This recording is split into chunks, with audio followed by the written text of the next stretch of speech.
ನಮಸ್ಕಾರ ಸ್ನೇಹಿತರೆ. ಇವತ್ತು ಒಂದು ಸುಂದರವಾಗಿರತಕ್ಕಂತಹ ಗೀತೆ ಮತ್ತು ಆ ಗೀತೆಯ ಹಿಂದಿನ ಕಥೆಯನ್ನು ಹೊತ್ತು ನಾನು ನಿಮ್ಮ ಮುಂದೆ ಬಂದಿದ್ದೀನಿ. 1981 ಕರಾಟೆ ಕಿಂಗ್ ಶಂಕರ್ ನಾಗ್ ಅವರ ಅಭಿನಯದಲ್ಲಿ ಮೂಡಿಬಂದಿರತಕ್ಕಂತಹ ಗೀತಾ ಸಿನಿಮಾ ರಿಲೀಸ್ ಆಗುತ್ತೆ. ಸಿನಿಮಾದಲ್ಲಿ ಇರತಕ್ಕಂತಹ ಎಲ್ಲ ಹಾಡುಗಳು ಕೂಡ ಇವತ್ತಿಗೂ ಸೂಪರ್ ಡೂಪರ್ ಹಿಟ್. ಎಲ್ಲಿ ಹೋದರೂ ಕೂಡ ಶಂಕರ್ ನಾಗ್ ಅವರ ಗೀತೆಯನ್ನು ಹಾಡಿ ಅಂಥೇಳಿ ಕೇಳ್ತಿರ್ತಾರೆ ಜನ. ಅದರಲ್ಲೂ ಕೂಡ SPB ಅವರ ಪ್ರತಿಯೊಂದು ಕಾರ್ಯಕ್ರಮದಲ್ಲೂ ಕೂಡ ಈ ಹಾಡನ್ನು ಅವರು ಹಾಡ್ತಾನೇ ಇದ್ದರು, ಜನ ಕೇಳ್ತಾನೇ ಇದ್ದರು. ಆ ಹಾಡಿನ ಹೆಸರು ಕೇಳದ ನಿಮಗೀಗ ದೂರದಲ್ಲಿ ಯಾರೋ ಅನ್ನುವಂತಹ ಗೀತೆ. ಸೊ ಈ ಗೀತೆ ಹುಟ್ಟಿದ್ದೇ ಒಂದು ರೋಚಕ. ಯಾಕೆ ಅಂತಂದರೆ ನಾರ್ಮಲಾಗಿ ಹಗಲು ಹೊತ್ತಲ್ಲಿ ಆಗಿರುವ ಟ್ಯೂನ್ ಇದಲ್ಲ, ಹೊರತಾಗಿ ರಾತ್ರಿ ಹೊತ್ತು ಆಗಿರುವಂತಹ ಟ್ಯೂನ್ ಇದು.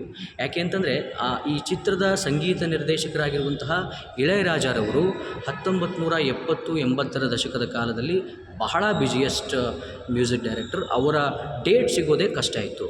ಸೊ ಅಂಥದ್ರಲ್ಲಿ ನಮ್ಮ ವರ್ಕಿಂಗ್ ಮಿಷಿನ್ ಅಂತಲೇ ಕರಿತೀವಿ ನಾವು ಶಂಕರ್ ನಾಗ್ ಅವರನ್ನು. ಅವರನ್ನು ನೋಡಿದವರು ಹೇಳ್ತಾರೆ, ಸೊ ಯಾವತ್ತೂ ಕೂಡ ಶಂಕರ್ ನಾಗ್ ಅವರು ಒಂದೇ ಕಡೆ ಕೂತ್ಕೊಂಡವರಲ್ಲ, ಕೆಲಸ ಮಾಡ್ತಾನೆ ಇದ್ದವರು ಅಂಥೇಳಿ. ಸೊ ಒಂದು ರಾತ್ರಿ ಇಳಯರಾಜರವರ ಬಳಿ ಶಂಕರ್ ನಾಗ್ ಅವರು ಹೋಗ್ತಾರೆ. ಶಂಕರ್ ನಾಗ್ ಅವರು ಹೋಗಿ ತಮ್ಮ ಸಿನಿಮಾದಲ್ಲಿರುವಂತಹ ಸಿಚುವೇಷನನ್ನು ಹೇಳ್ತಾರೆ. ಸೊ ಇದು ಆ ಸಿನಿಮಾದಲ್ಲಿ ಈ ಹಿಂದೆ ಅಂದರೆ 1981ಕ್ಕಿಂತ ಹಿಂದೆ ಏನು ಸಿನಿಮಾಗಳು ಬಂದಿದ್ದವೋ ಆ ಸಿನಿಮಾಗಳಲ್ಲಿ ಆಗಲಾರದಂತಹ ಒಂದು ಪ್ರಯೋಗವನ್ನು ಶಂಕರ್ ನಾಗ್ ಅವರು ತಮ್ಮ ಚಿತ್ರದಲ್ಲಿ ಪ್ರಯೋಗನ ಮಾಡ್ತಾರೆ. ಸೊ ಇದು ಆ ಸಿನಿಮಾದಲ್ಲಿ ಕೇಳದ ನಿಮಗೀಗ ಅನ್ನುವಂತಹ ಬರುವಂತಹ ಗೀತೆ, ಅದರ ಪಿಕ್ಚರೈಸೇಷನ್ ಏನಿದೆ ಅದು ನ್ಯೂಯಾರ್ಕ್ನ ಬ್ರಾಡ್ವೇ ಶೋ ಅಲ್ಲಿಂದ ತೆಗೆದುಕೊಂಡು ಬಂದಿರೋದು, ಅಂದರೆ ಶಂಕರ್ ನಾಗ್ ಅವರು.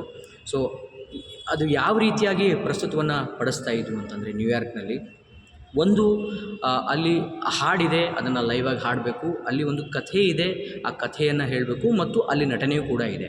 ಸೊ ನೀವು ಚಿತ್ರದಲ್ಲೂ ಕೂಡ ಗಮನಿಸ್ಬೋದು ಮತ್ತು ಆ ಹಾಡಿನಲ್ಲೂ ಕೂಡ ಗಮನಿಸ್ಬೋದು. 2 ಊರಿರುತ್ತೆ, 2 ಊರಿನ ನಡುವೆ ಒಂದು ನದಿ ಇರುತ್ತೆ. ಒಂದು ಊರಲ್ಲಿ ಹುಡುಗ ಇರ್ತಾನೆ, ಇನ್ನೊಂದು ಊರಲ್ಲಿ ಹುಡುಗಿ ಇರ್ತಾಳೆ. ಇಬ್ಬರಿಗೂ ಪ್ರೀತಿ ಆಗುತ್ತೆ. ಆ ಪ್ರೀತಿಗೆ 2 ಗ್ರಾಮಗಳ ಅಂದರೆ 2 ಊರಿನ ಜನರ ವಿರೋಧ ಇರುತ್ತೆ. ಸೊ ಹೀಗಾಗಿ ಆ ಪ್ರೀತಿ ಆ 2 ಊರಿನ ಜನರ ರೋಷಕ್ಕೆ ಬಲಿಯಾಗಿಬಿಡುತ್ತೆ.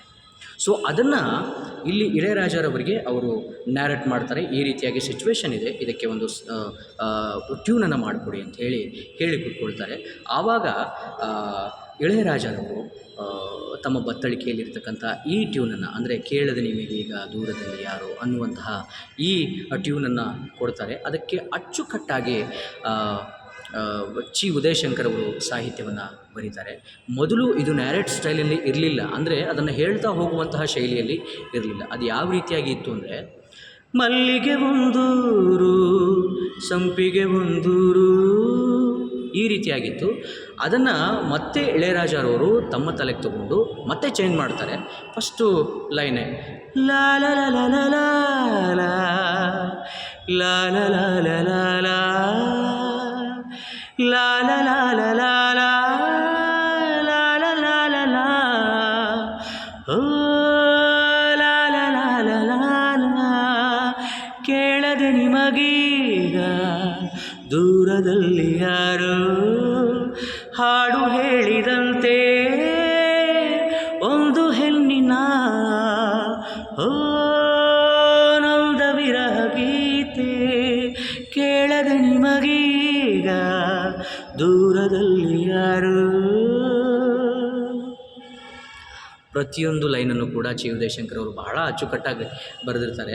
ಸೊ ಅಲ್ಲಿ ನೋಡಿ ನೀವು, ಮಲ್ಲಿಗೆ ಒಂದೂರು ಸಂಪಿಗೆ ಒಂದೂರು ನಡುವಲ್ಲಿ ನದಿಯೊಂದು ಹಗ್ಗದ ಉಯ್ಯಾಲೆ ತೂಗುವ ಹಾಗೊಂದು ಸೇತುವೆಯು ಅಲ್ಲೊಂದು ಈ ಊರ ಚೆಲುವೆ ಆ ಊರ ಚೆಲುವ ನದಿಯ ಚಲಿ ಓಡಾಡುತ್ತಾ ಎದುರಾದರೂ ಒಮ್ಮೆ.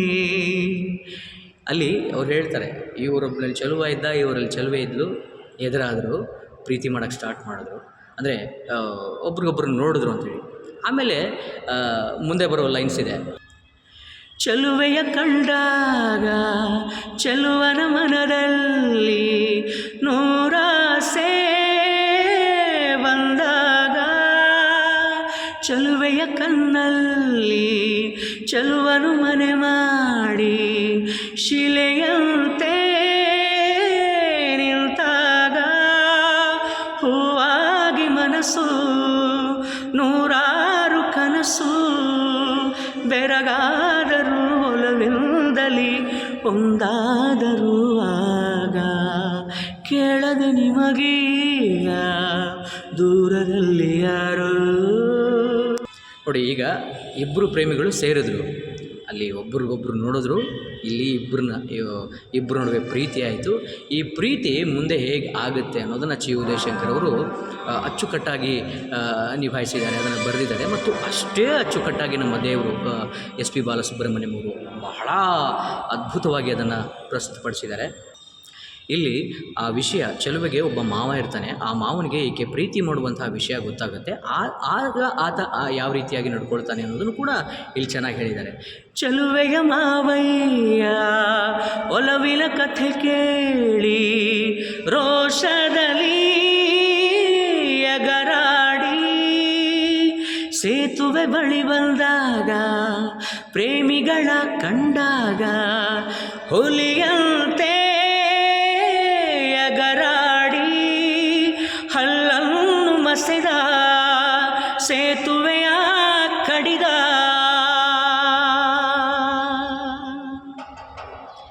ಇಂಥ ಅದ್ಭುತವಾಗಿ ಲ್ಯಾಂಡಿಂಗನ್ನು ಮಾಡ್ತಾರೆ ಅಂದರೆ ಎಸ್ ಪಿ ಬಿ ಅವರು. ಆ ಜೋಡಿಯ ಕಥೆಯೊಂದಿಗೆ ಕೊನೆಯಾಯಿತು ಹೀಗೆ, ಕೇಳದೆ ನಿಮಗೀಗ ದೂರದಲ್ಲಿ ಯಾರು. ಎಂತಹ ಅದ್ಭುತ ರೀ! ಅದ್ಭುತಗಳನ್ನು ಸೃಷ್ಟಿ ಮಾಡಿ ನಮಗೋಸ್ಕರ ಕೊಟ್ಟು ಈ ಹಾಡು ಈಗಲೂ ಕೂಡ ನನ್ನ ಫೇವ್ರೆಟ್ ಕೂಡ ಹೌದು, ಬಹಳಷ್ಟು ಜನರ ಫೇವ್ರೆಟ್ ಹಾಡು ಕೂಡ ಹೌದು. ಅಂತಹ ಗೀತೆಯನ್ನು ಕೊಟ್ಟಿರ್ತಕ್ಕಂಥ ಶಂಕರ್ ನಾಗ್ ಅವರಿಗೆ ಮತ್ತು ಇಳೆಯರಾಜರವರಿಗೆ ಹಾಗೂ ಚಿ ಉದಯಶಂಕರ್ ಅವರಿಗೆ ಕೋಟಿ ಕೋಟಿ ಪ್ರಣಾಮಗಳು. ಹಾಡು ಮತ್ತು ಮಾಹಿತಿ ಇಷ್ಟ ಆಗಿದ್ದರೆ ನನ್ನ ಯೂಟ್ಯೂಬ್ ಚಾನಲ್ನ ಸಬ್ಸ್ಕ್ರೈಬ್ ಮಾಡೋದನ್ನು ಮರಿಬೇಡಿ. ಥ್ಯಾಂಕ್ ಯು, ಧನ್ಯವಾದಗಳು.